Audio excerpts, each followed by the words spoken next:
তো বৃক্ষ মেলা থেকে যে গাছগুলো আমি নিয়ে আসি এর মধ্যে হচ্ছে এটা একটা, এটাকে বাংলাদেশে লাল শালু বলে অথবা স্মোক ব্রাশও বলে বা স্মোক প্লান্ট বলে, কপার কপার স্মোক কপার প্লান্টও বলে মনে হয় খুব সম্ভবত, এক এক জায়গায় এক এক নাম আর কি। তো একটু ক্যামেরাটা সামনে নিয়ে আসি। এই দেখেন এখানে কিছু ছোট ছোট ফুল ফুটছে, এগুলোই হচ্ছে বীজ। এখান থেকে মূলত গাছগুলো আবার আহ, গাছ হয়।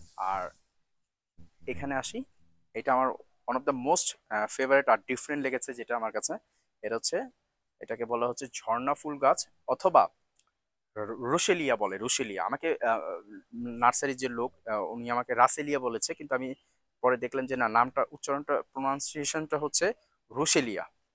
আর এটা তো নর্মাল মরিয়ম খেজুর গাছ, আমাদের খেজুর গাছ আছে। তো এই খেজুর গাছ তার দুইটা খেজুর গাছ আছে আমাদের, একটা মরিয়ম আছে একটা আজওয়া আছে। তো এটা আমরা লাগাবো, এটা হচ্ছে মরিয়ম খেজুর গাছ। আর এই গাছটা আপনারা খুব পছন্দ করেছেন, এটা হচ্ছে ব্লিডিং হার্ট।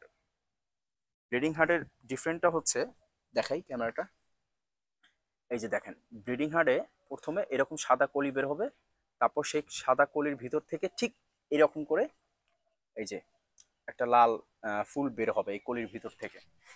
তো এই ব্লিডিং হার্ট ফুল গাছটাকে আমি দেখলাম যে ওরা ছ্যাঁকা খাওয়া গাছও বলতেছিল।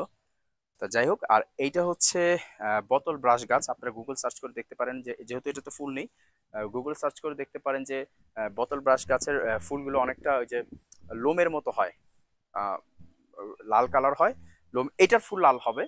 বোতল বোতল ব্রাশ গাছের ফুল আবার সাদাও হয়, বিভিন্ন কালারের হয়, কিন্তু এটা লাল হবে।